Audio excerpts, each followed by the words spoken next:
यह कथा भगवान राम और रावण के बीच की है, जहां युद्ध से पहले एक गहरा आध्यात्मिक समन्वय होता है। जब युद्ध का समय आया, श्री राम ने कहा कि युद्ध आरंभ करने से पूर्व शिवजी की पूजा करनी चाहिए। जामवंत से कहा गया कि वे कोई योग्य पुरोहित खोजें। जामवंत ने सुझाया कि रावण, जो शिव भक्त भी है और वैष्णव भी, इस यज्ञ के लिए सबसे उपयुक्त है। राम ने सहमति दी।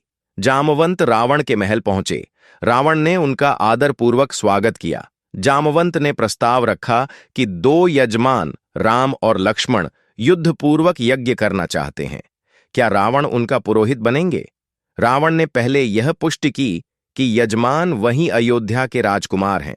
जब जामवंत ने हां कहा, रावण ने कहा, द्वार पर आए यजमान को यज्ञ से इनकार करना धर्म नहीं है, मैं चलूंगा। रावण ने नवग्रहों को बुलाकर स्वयं मुहूर्त निकाला। प्रातः 5:30 बजे ब्रह्म मुहूर्त। फिर उन्होंने पूजन सामग्री की व्यवस्था स्वयं करने का निर्णय लिया, क्योंकि यजमान वनवासी हैं। रावण ने अपने पुत्र मेघनाथ को सीता के पास अशोक वाटिका भेजा। स्वयं भी वहां पहुंचे और सीता से कहा, तुम राम की पत्नी हो।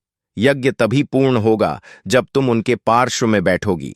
उन्होंने वचन दिया कि पूजा समाप्त होते ही सीता पुनः अशोक वाटिका लौट जाएंगी। अगले दिन रावण शिवलिंग और पूजन सामग्री सहित पहुंचे। राम और लक्ष्मण ने उन्हें चरण स्पर्श कर आचार्य कहकर सम्मान दिया। यज्ञ प्रारंभ हुआ। रावण ने पूछा, पत्नी कहाँ है? राम ने कहा, मेरी पत्नी मेरे साथ नहीं है। जामवंत ने स्मरण दिलाया, जब यजमान के पास व्यवस्था न हो तो आचार्य को वह पूर्ण करनी चाहिए।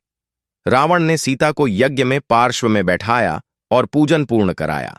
पूजन के अंत में रावण ने आशीर्वाद दिया, आपका संकल्प पूर्ण हो। जब राम ने दक्षिणा पूछी, रावण मुस्कुराए और बोले, त्रैलोक्य की संपदा मेरे पास है, पर आपकी पूजा निष्फल न हो, इसलिए एक दक्षिणा मांगता हूं। जब मेरे जीवन का अंतिम समय आए, आप दोनों मेरे सामने उपस्थित हों। यह कथा राम और रावण के भीतर के अंतर को दर्शाती है। राम को जो प्राप्त है वह पर्याप्त है। रावण को जो पर्याप्त है वह कभी प्राप्त नहीं हो पाया।